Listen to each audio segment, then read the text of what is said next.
This is the House of Lords chamber. You may recognise it from the state opening of Parliament. But ceremonies and robes are just a tiny part of the Lords. Most of the time, we are checking the detail and suggesting changes to proposed laws, known as bills, to make sure that they will work in practice. When we are not checking bills, we also raise issues and call on the government to take action through questions, debates and in committees.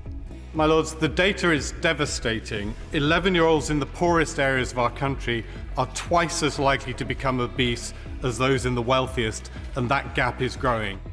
I just wonder, why is it hard for the government to address digital exclusion and sort of the bigger picture, and why is it not a more prominent policy issue? Do they just regard it as too difficult? Is it just a social justice issue rather than making an economic case? The House of Lords is independent from the House of Commons, and the membership is quite different. Members come from a range of backgrounds, bringing their experience and expertise to their work here. In the Lords, we have doctors, scientists, soldiers, teachers, artists, entrepreneurs, and also people from the charity sector, such as myself.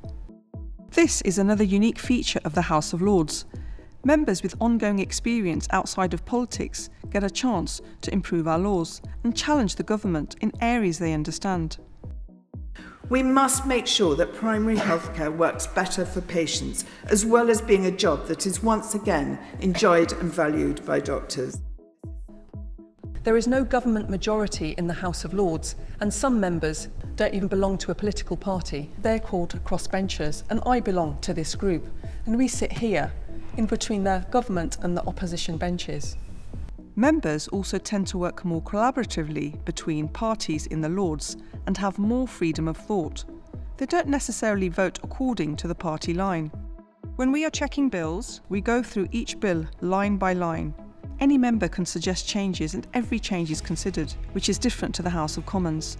In the Lords, we scrutinise the fine details of a bill, but what happens when members disagree? Contents will go to the right by the throne and the not contents to the left by the bar. Members vote for changes by walking through corridors either side of the chamber in what's called a division lobby. Once we've made our changes, we then go back and forth with the Commons to agree a final version of the draft law. Many improvements to new laws originate from suggestions by members of the Lords. Sometimes this takes place behind the scenes through negotiations and discussions away from the chamber. So there you have it. This is the second chamber of the UK Parliament, where we work many hours, sometimes late into the night, checking and challenging government, shaping and improving laws, raising concerns, pressing for action. That's the House of Lords.